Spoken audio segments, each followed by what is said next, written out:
What is going on, guys? It's your boy, Sage the Mark from It's Real Wrestling Podcast.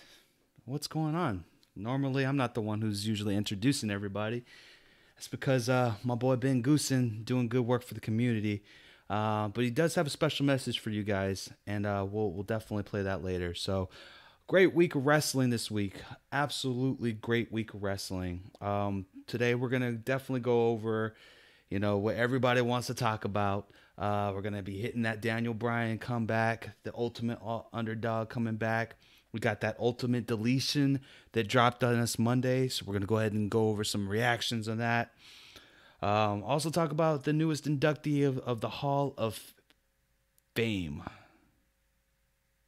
But maybe it's called the Hall of Pain. We don't know. About to find out. And of course, we're going to hit that those Raw and SmackDown reactions and reviews. But let's go ahead and cue up that intro music because I know y'all like that so much. So DJ, hit it up.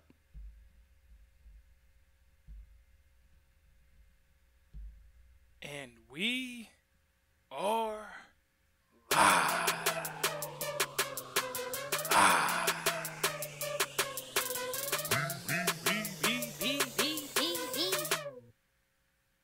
We want the gold, sucker.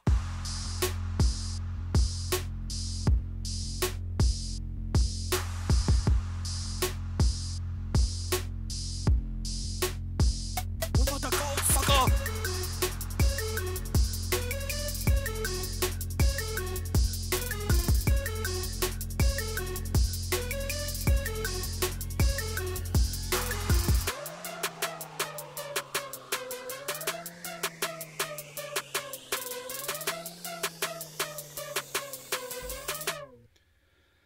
All right, guys. Man, what a week in professional wrestling. Before we get into the mix of things, just want to first give a shout out to all of our followers. Thank you for continuing to support IRWP. If you're listening to this podcast for the very first time, usually I don't roll solo. Usually have my commander-in-chief, Ben Goosen here, but he'll be here next week, so we'll get the band back together.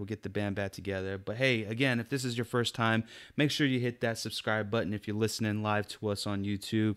If you're listening to this on the podcast, or if you know someone who isn't, make sure you guys subscribe to us through Stitcher, iTunes, Player FM, Google Play. All you gotta do is search for It's Real Wrestling Podcast.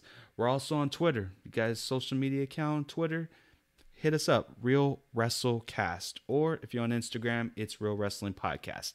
But if you can't remember any of those, just go to any one of those social media links, hit that hashtag IRWP. You'll see our posting on there. Make sure you give us a holler. Let us know why you're a wrestling fan.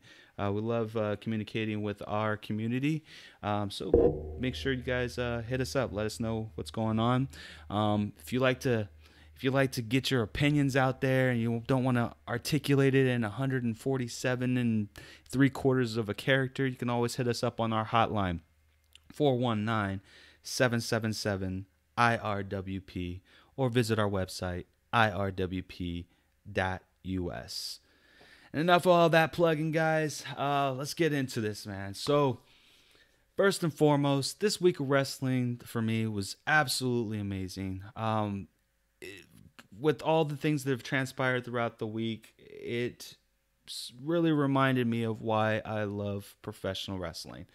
We from the ultimate deletion to Daniel Bryan's comeback, to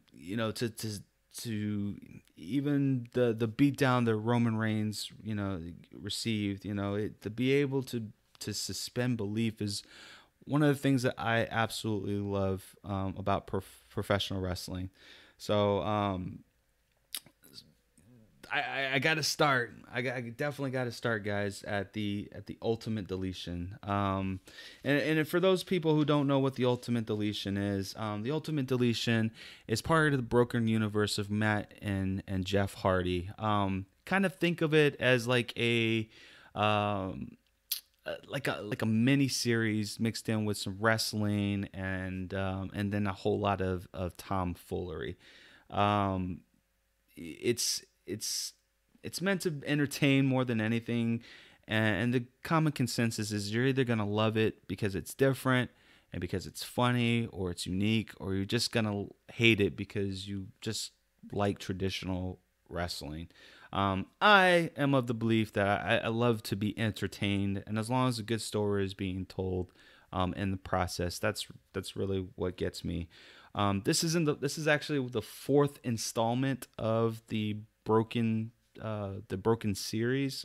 First one was the final deletion, which was between Matt and Jeff Hardy, kind of breaking Jeff Hardy into the Broken character, making him Brother Nero. Then we had the Deleter Decay, and then Apocalypto, which was more of a tag team kind of version. And those were done at TNA Impact. So if you guys haven't seen that, definitely would recommend that you go see it. This version of the WWE, many people had their reservations, myself included, about how exactly the WWE spin would be on it, especially when they attempted to take a crack at this with the Hardy compound, with Bray Wyatt and the Wyatt family versus the New Day. But I'm happy that, Matt Hardy, Rebecca Hardy, and Jeremy Borash all had like creative control when doing this. So the look and the feel was very reminiscent of what the prior installments were, with a little bit of hint of a better quality from a WWE standpoint. So if this is your first time seeing it, that this is just some of the kind of things that you would expect. I actually had my daughters watching this, and this is actually the first time that they've seen it, and they absolutely went wild for it. And when this, first off, I was very surprised that this was going to be the main event of Monday Night Raw, which I absolutely loved. I felt bad because my understanding was the people who were there live may have not have seen it, and also if you are watching this from like Hulu, you may not have been able to see it as well because Hulu's version was cut. Now, I know that there was a lot of rumblings about that, and first and foremost, and this is a conversation that I've personally had with Hulu about how things are edited. Hulu doesn't control any of the editing of the SmackDowns or the Raws. This is all done by WWE. There's not been an official statement, at least none that I have seen at the time of this recording, that told us why it was cut from Hulu. There were some rumblings that after it aired, Vince may not have been a total fan of it, but everyone was talking about this. I mean, we had articles from Newsweek, from SB Nation, from ESPN, Wall Street Journal. Everyone was talking about this, and for the most part, it had a positive review. We did poll our community, as we always do, on hot topics, and 83% of our community agreed that they absolutely loved it. This wasn't without some criticisms, but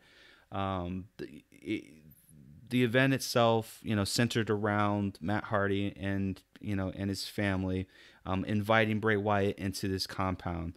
So as you open it up, Bray Wyatt is walking through, to the gates of the Hardy compound.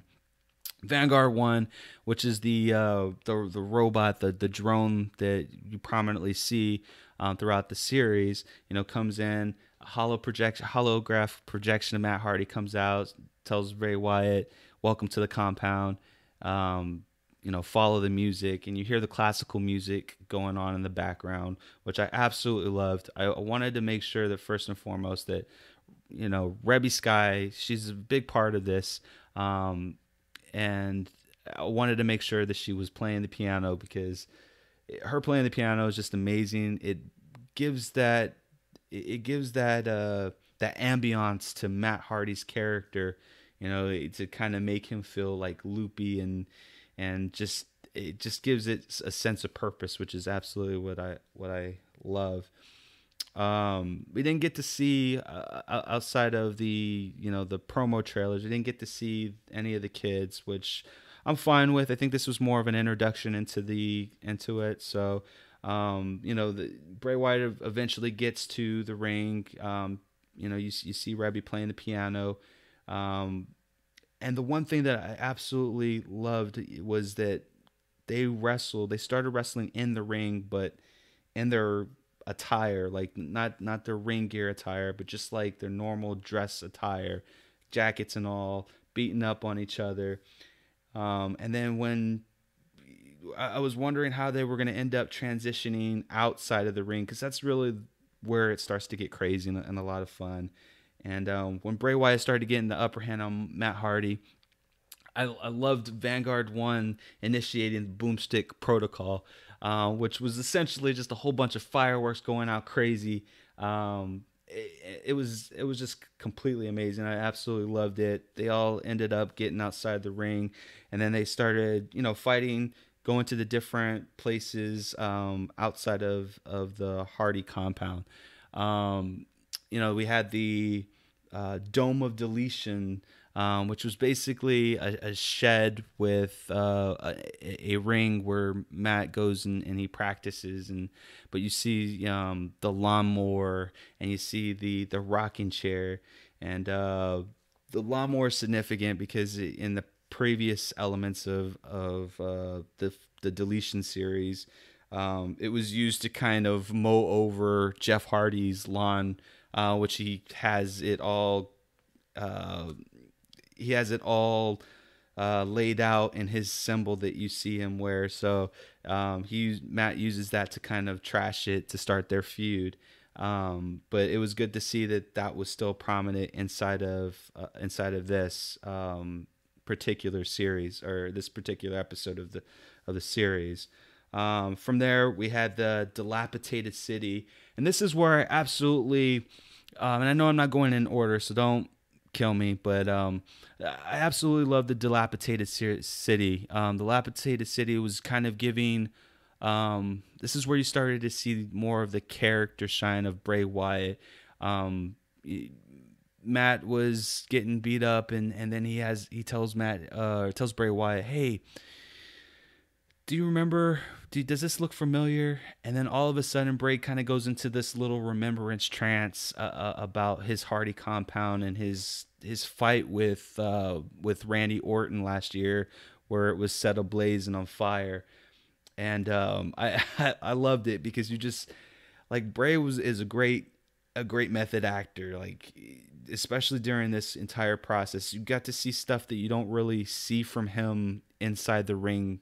Very articulate on screen.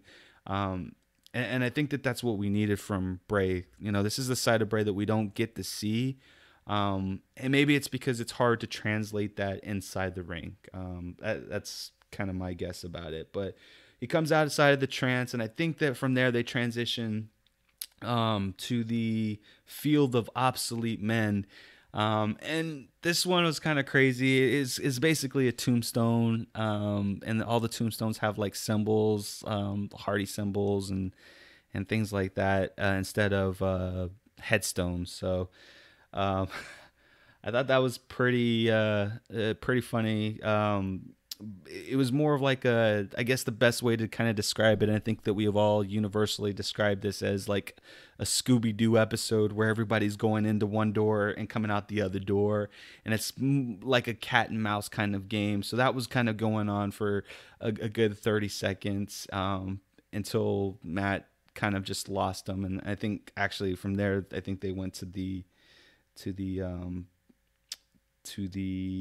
dilapidated, or not the Dilapidated City, but yeah, to the Dilapidated City. So again, I might have went out of order. So, but this ultimately ends at the Lake of Reincarnation. And I was wondering where exactly they were going to put this, if this was going to be like in the middle, or if this was going to be at the beginning. And for those who don't know, the Lake of Reincarnation is really like you go into it and you basically turn into somebody else, kind of thing. So they get to the lake, they start fighting amongst themselves. Bray's about to deliver the Sister Abigail, and then Matt just kind of disappears. And I'm like, that's kind of weird. Like the only person who really disappears like that is Bray, so I thought that was kind of interesting. But the dilapidated boat, aka Skarsgård, he's usually turned inside out. Or sorry, not inside out. The boat was originally turned upright, and then when the camera shot after Matt disappeared, it was actually over, like somebody was hiding in it. So Bray goes and he gets in. He goes to Skarsgård and he turns it over thinking that Matt's there. And it's actually Senor Benjamin. And for those who don't know, Senor Benjamin is the father-in-law to Matt Hardy, father of Rebby Sky. And he has like a globe and he kind of just tosses it over to Bray. Bray catches it. And then he kind of sings, he got the whole world in his hands. And Bray's just like in this shock, in this trance. And bravo to bringing it kind of full circle for Bray's character. He had it all at one point, and then everything was basically taken away from him. That's kind of the symbolism that I really took from it. Curious to see how everybody else feels about that, but the song, you got the whole world is going on, and then all of a sudden it shoots to Jeff Hardy talking in Matt's ear, or not Matt's ear, but into Bray's ear, singing the song as well. So we got Jeff Hardy Jeff Hardy sighting. So that's actually, it's really surprising because leading up to it they were kind of saying that he wasn't involved, but I'm glad to see that he showed up, and that they didn't cut him out, considering some some of the personal issues that he's been going through. After that, Bray's kind of just really, really stunned. Matt comes up behind him, hits him with the kendo stick, puts a twist of fate on him, gets the 1-2-3 for the win. And most people didn't like that, being knocked out with one, but you got to kind of think of it from a whole scope. Like, they've been in and out wrestling for 15 minutes. Gets hit, with the special move, is temporarily dazed, comes up, and then Matt just kind of throws him knocks him into the lake of reincarnation. And Bray's he's gone. Matt asks Senor Benjamin, hey, retrieve his carcass, and they couldn't find it. And I absolutely love this. It ends there, but this Vanguard comes up, scans the lake, couldn't find it, says deletion complete on there, like it's a video game, like Matt just beat the last boss on Castlevania, man. I absolutely love that. And then he's doing the whole delete. So I absolutely loved it. I've like I said, you either love it or you hate it. I love it for what it's going to be, or what it could be. Some of the implications that we have here is that we don't have Bray Wyatt. We don't know where he is. He's been thrown into the lake of reincarnation, which typically means his character is going to change. So I'm hoping that we get a character change for Bray, because it's something that he really needs. Like, I don't think I'm the only one that sees it. He needs a whole new gimmick. He's drowning ever since the brand split where the Wyatt, or where Luke Harper and Rowan went over to SmackDown and he stayed on Raw. Like, he's just been floundering in the same gimmick, nothing changing for it. So hopefully this will bring good light, or better life, into his new character. I know that there's, people are thinking that he's going to turn into Husky Harris, but I kind of hoping that he turns into Broken Bray. It would be nice to see him and Jeff and Matt all together for at least a quarter of the year in the Broken gimmick, and maybe going after other tag teams. Maybe Matt just sits back and acts as the valet or the manager of the team, and then they just go after the tag teams. I think that would ultimately be great, and then we can get a tag team version maybe sometime before Survivor Series. We get a tag team version of Ultimate Deletion, or Final Deletion. So that's what I thought about it. Curious to see what you guys think about it. Give us a call, 419-777-IRWP. Or if you're on any social media platform, just hit the hashtag IRWP to find us or mention us. And let us know what you feel, how you felt about it, what you like about it, what you didn't like about it. Just interesting. Oh, one more thing before we go on to the next topic here. Word of advice.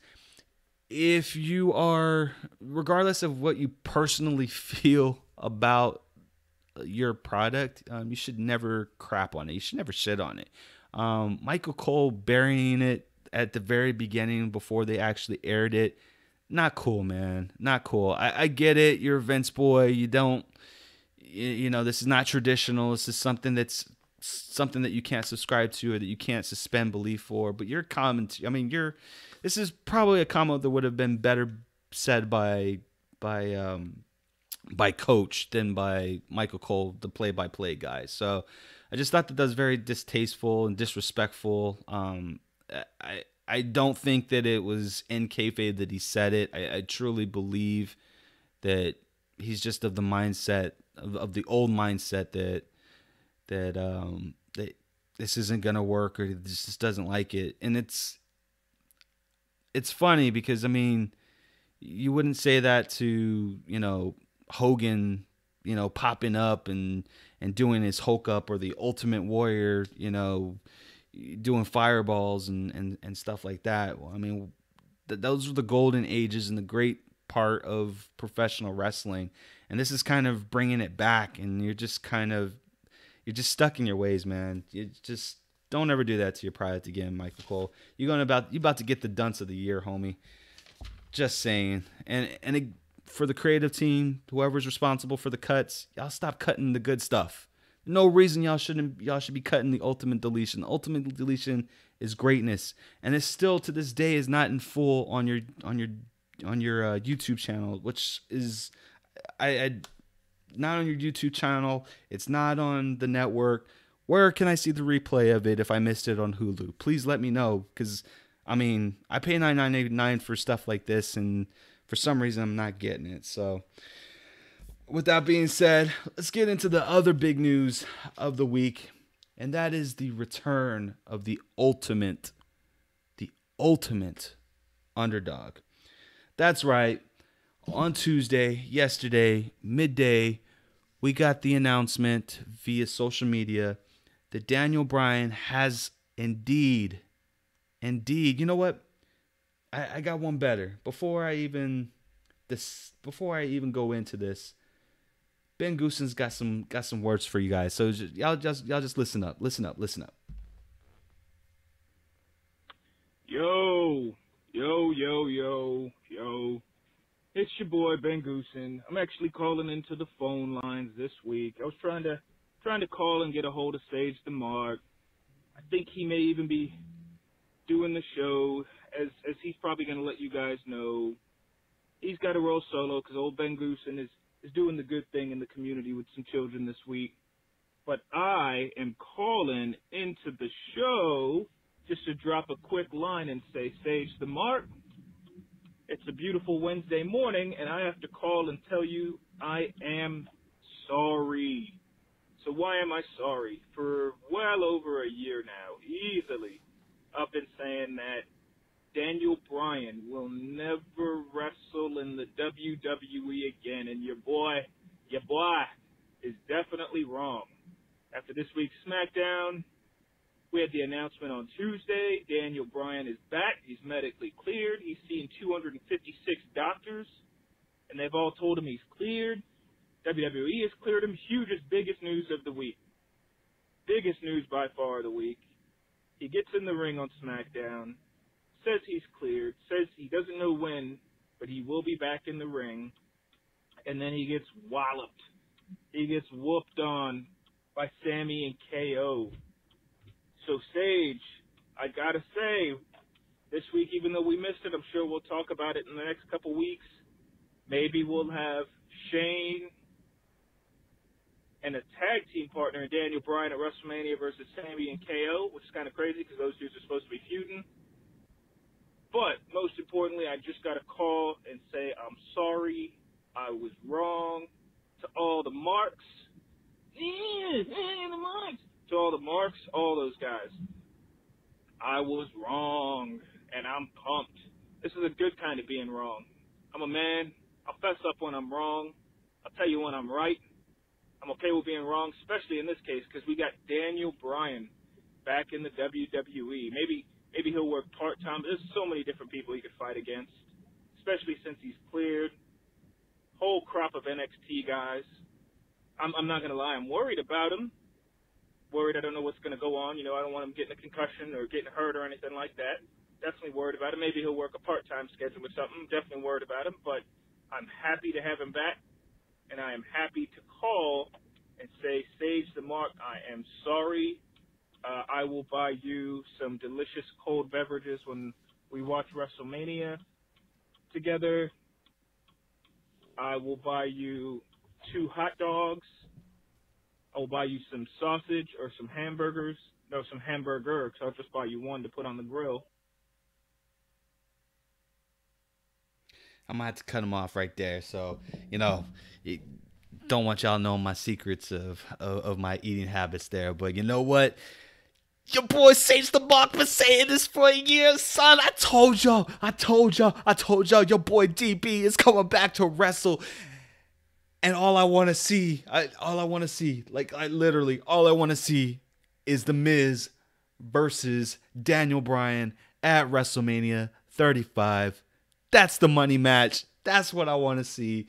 I can't lie, man. I am ecstatic.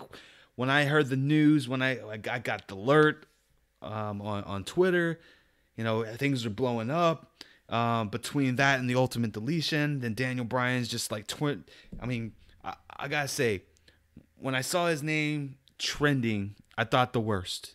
I won't lie. Anytime that I see someone that I know trending that high for that long, it gives me the shakes.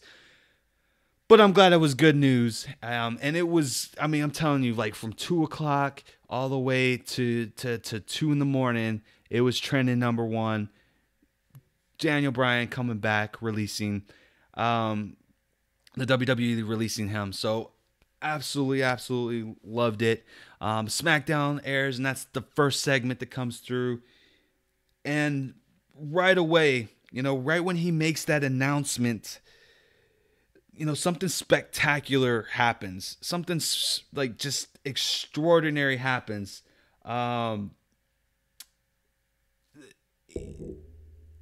Everybody standing up, saying yes, the loudest I ever heard it. Right then and there, the only thing that I could say to myself is, man, this is what over is. This is what over is. I mean, even Stephen Thatcher in the chat is saying it. This is what it is. It's I can't believe after 2 years we are still this invested in Daniel Bryan. I mean, it's amazing, man. And I know that there's conspiracy theories out there that the reason why they didn't clear him sooner was because, you know, they wanted to get Roman Reigns over as the face of the company and all that. And I can see where people are coming in, you know, from that perspective. But there's just no denying now. What they're doing with Roman Reigns, we shouldn't even be complaining now. We got Daniel Bryan. Whether it's because he forced their hand or not, we got him. And he's going to wrestle. And it's amazing. And I absolutely loved it. The segment was fire. You know, he ends up the entire time he's just waiting for Sami Zayn and for Kevin Owens to come in there so that he can have a conversation about what happened. And, you know, that was the final segment of the night. Um, you know, it, and I didn't know what to expect. You know, I figured it was going south when he was having the conversation with him. I didn't think he was going to literally fire him, but he actually did, you know, go and fire him. But I loved the fact that he was like, I was in your corner the entire time, throughout this entire time. And yes, maybe I was, you know, living vicariously through you, but you guys did it. You guys beat Shane, you know, not physically, but even though they did beat him physically, but they won. You know, they got him to step away and admit that he was wrong and that he did them wrong, and yet they went ahead and they just decided to put hands on him instead. So he had no other choice, no other recourse but to fire him. You know, he was expressing empathy to them that, hey, he understands where they're coming from. And then maybe they'll come back better people. And, you know, and then he extends his hand and Kevin just like loses it. And I love this desperation of Kevin Owens. The reason being is Kevin Owens' character is like unique. It's a character that's actually based in reality. It's like, I have to provide for food for my family. I've got to make sure I have a roof over their heads, and anything that's going to jeopardize that is just going to set me off, and I'm just going to do everything that I can to protect them. And that's exactly what happened. And you know, they just, both Sami Zayn and Kevin Owens just attacked Daniel Bryan, which was crazy because the first thing was like, when is Daniel going to have a match and when is he going to take his first bump? And we sure as hell got that delivery, you know, last night. And it was great because, you know, they do the fisticuffs with him in the ring, and then Daniel just kind of overcomes it and he's just laying it into him, man. He does the running the running drop kicks in the corner, and he does the yes kicks, and then all of a sudden, you know, they're just too much for him, too much for him. And then they go out of the ring and they hit him with they hit him with the haluva kick, and they do a pop-up powerbomb to the edge of the outside of the ring. He took bumps, and I won't lie to you guys. I was scared the entire time. Like, I was like, Jesus, please don't hurt him. Please don't hurt him. And they did it. They did an awesome job. It was an amazing segment. I absolutely loved it. This is the kind of feels that you get with a guy that's genuinely over. You've got the classic good guy versus bad guy, and the investment in the good guy, and the deliberate hatred in the bad guy. This is what wrestling is about. They say that the Smarks have ruined kayfabe. No, it's not that the Smarks have ruined kayfabe. It's that we haven't been given compelling characters to get behind. And we have it in Sami Zayn. We have it in Kevin Owens. And we have it in AJ Styles. And we have it in Daniel Bryan. You know, this is what we've always wanted. For once in 2018, guys, we are getting everything that we have asked for the exception of Roman Reigns not getting the title. We've gotten everything that we've asked for. We cannot complain. We can't. Like, let's just sit back and just look at it. We can't complain. We got knocking AJ. We got Cena away from the title. We got Daniel Bryan back. We're getting Shane McMahon at WrestleMania. Even though that's unconfirmed, we're getting Asuka versus Charlotte. You know, we got a Money in the Bank match. We got the changing of the Mae Young Battle Royal to the women's Battle Royal. You know, we didn't get the China, but we got the name off. Like, we're getting everything we want. Like, this should be a happy time for us as wrestling fans. It really should. And we got the ultimate deletion.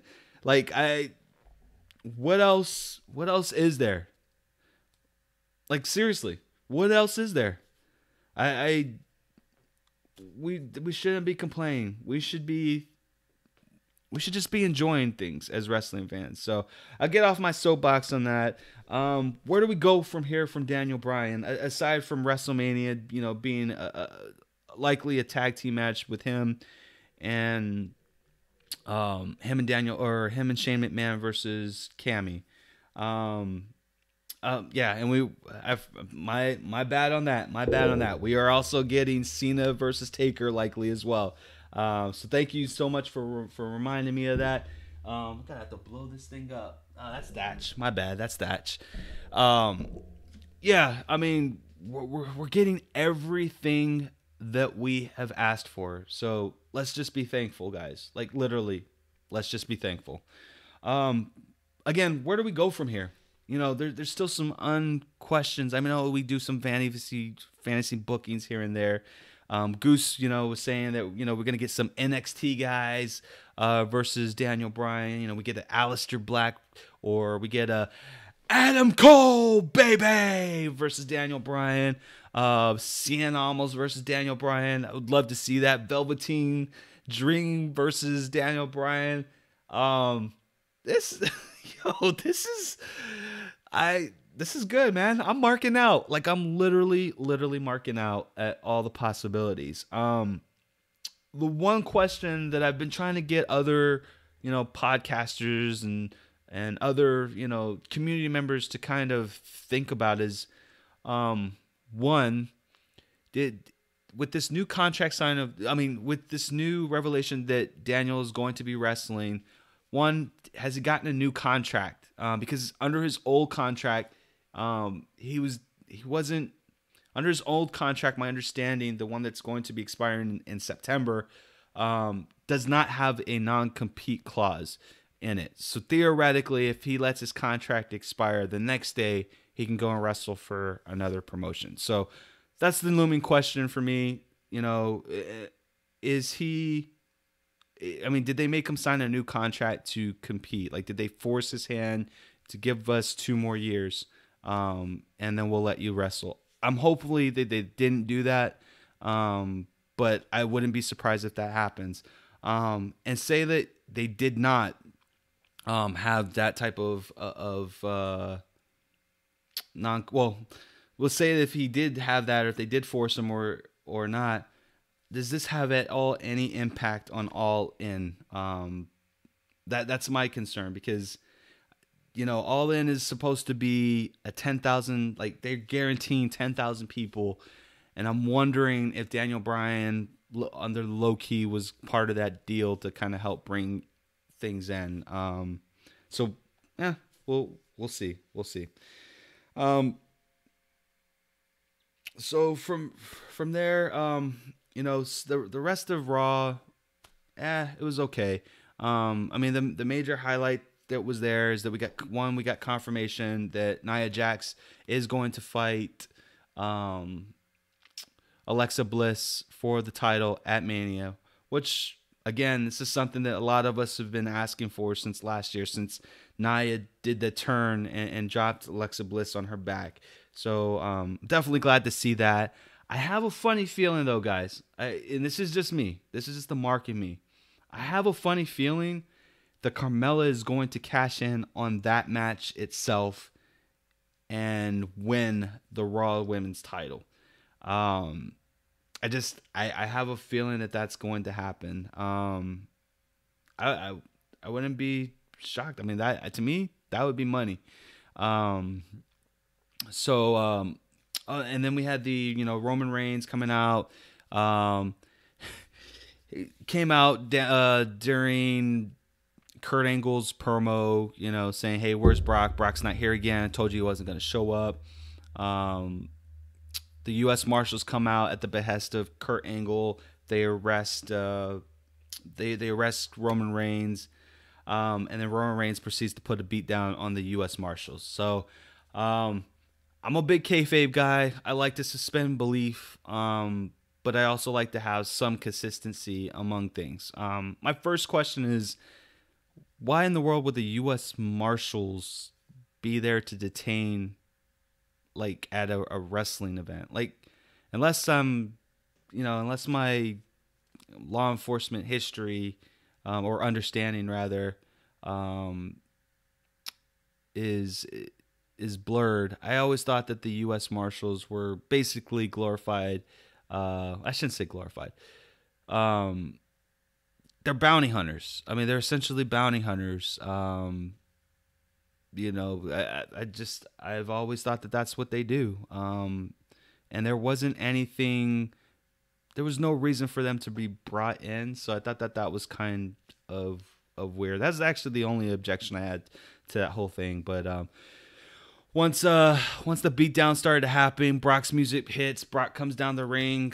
So Mr. McMahon was right. If he's guaranteeing that something's gonna happen, something's gonna happen. So glad that Brock was out there. He put a crazy beating on Roman Reigns. And I thought that maybe after the third time that he came down and suplexed him or came back into the ring to put a beating on him, I just kind of thought it was just a bit too excessive. I thought that segment may have went on a little too long. And maybe that was just, there was no real context to it at all. Like, why were you, I get it because he was talking trash to you and things like that. But, I mean, let's be real. We're probably not going to see you for another 2 weeks till the week before WrestleMania. So maybe he just got his licks in before then. So I don't know. I didn't like that too much. And then last we had, the John Cena, the calling out The Undertaker again. That segment just went on a way too long. I mean, it was like 20 minutes. And it was just more Cena's just spinning the same rhetoric that he has for the last 2 weeks. This time only Kane comes out and Kane, basically choke slams him. That's kind of the end of the segment. So as you may have already guessed, probably going to get a match between Cena and Kane next week. So it's a little lackluster. Maybe we get Taker next week coming out to kind of even things up, but it kind of wouldn't make any sense if the American Badass is the one coming out. So my money is that American Badass isn't going to come out until the week before WrestleMania. So overall, it wasn't a great show outside of the ultimate deletion. I mean, I think that we were all just kind of waiting on that. So SmackDown, kind of more of the same overall. The women's tag team match was not,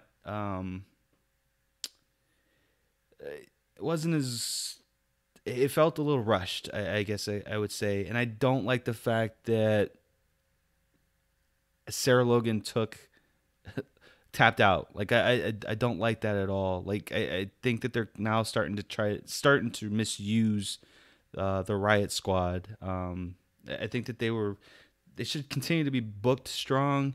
I'm just not a fan. Sarah Logan is definitely a shining star in that group, and I just don't want her to become just like a jobber. She's just got so much talent, and we got to see more of that.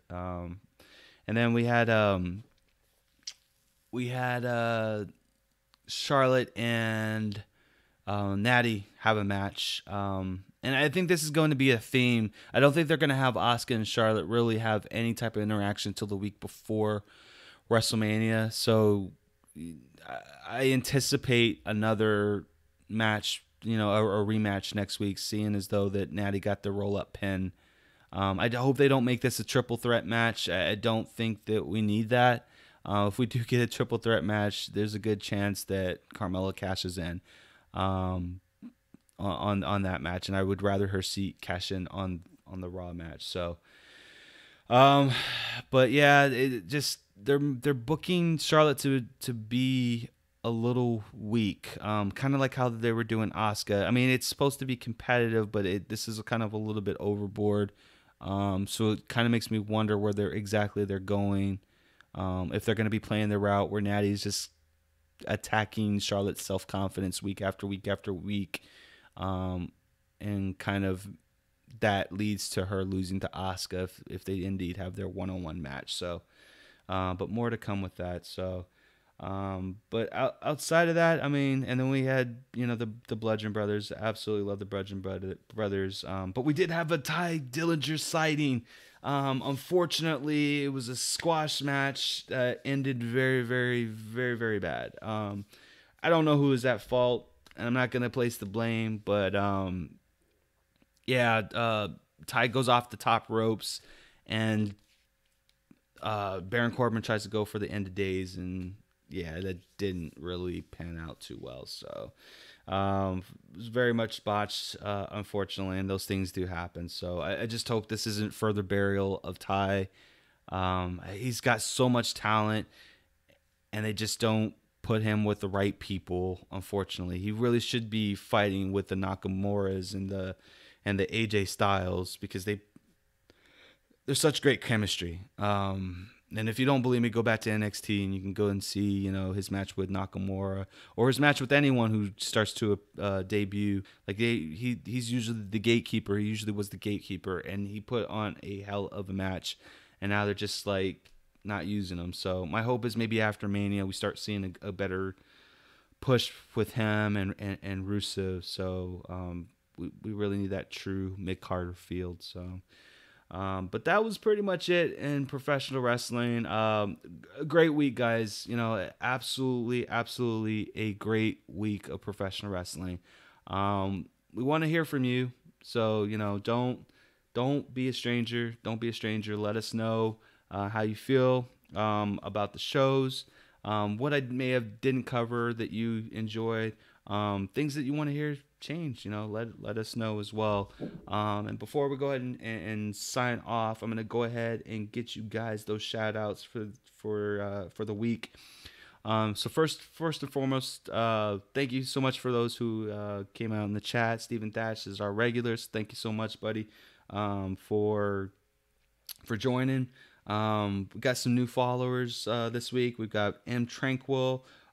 We've got Matt, we've got L Dude Bros Podcast, we've got Rob Trotter, Justin Bailey, we've got official AJ Nash, then we got our regulars showing us love. We got that Aaron Walker, we've got Jenna Reisman, we've got Woken Manuel Gutierrez, we've got John Luis Gale, we've got Love Daniel, we've got 5 Meat Comics.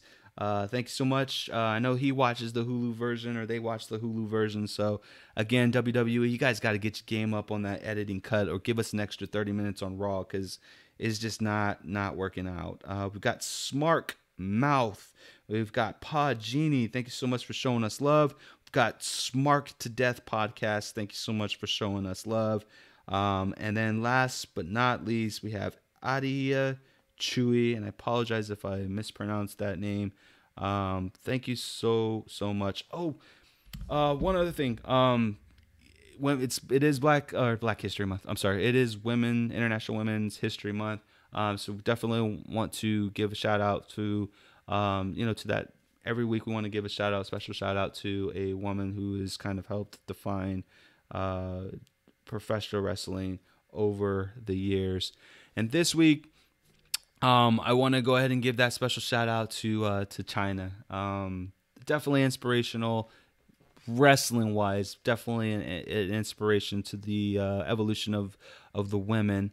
The first women's intercontinental champion. Absolutely loved her.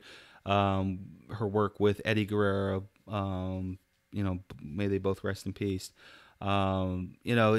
It's work like that helps push the boundaries for us to get something different, something new, and without her paving the way for those, I don't know where exactly would be. So thank you so much for your contributions throughout professional wrestling. Greatly appreciate it. So with that being said, guys, be sure to subscribe to this podcast. This is your first time, listening to us. Usually roll doubles today, roll solos. So hopefully I didn't bore you guys too much. But just go ahead and hit that subscribe button. Make sure that bell notification is on if you are watching us on YouTube. So that way, when we go live, you go live. We all connect, because that's how we like to do it here. Social media, Real Wrestle Podcast on Twitter. And also hit us up on Instagram. It's Real Wrestling Podcast. And that is it, guys. Thank you so much for joining us. There's a lot of craziness going out in the world, today. Just say hello to a random person, especially if they're a wrestling fan, but say hello to a random person, because you never know, that might just change their life. And we Keep all that negativity, out, and y'all know the drill. Y'all keep it real.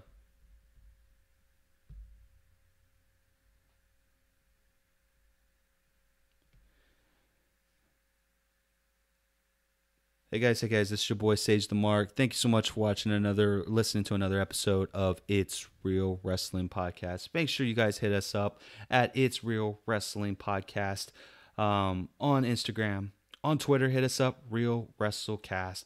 We're on iTunes. If you guys are on iTunes, make sure you guys hit that subscribe button for iTunes and give us a review. You know, the only way that we're going to get better and to have more of a community is if we branch out. Give us that 5-star rating review on iTunes. If you're on Stitcher, Google Play. Google Plus is no more a thing. Google Play, Stitcher, Player FM, Podbeam. Look for It's Real Wrestling Podcast, because your boys are there. Make sure that you share it out. And when you share it out, make sure you hit that hashtag IRWP to enter into the month's drawing for some goodies. You know, some swag, some goodies that we have going on. So make sure you guys do that. And remember, the thoughts and opinions of the guests are that of the guest and not of IRWP. And as most of all, you guys, just keep it real.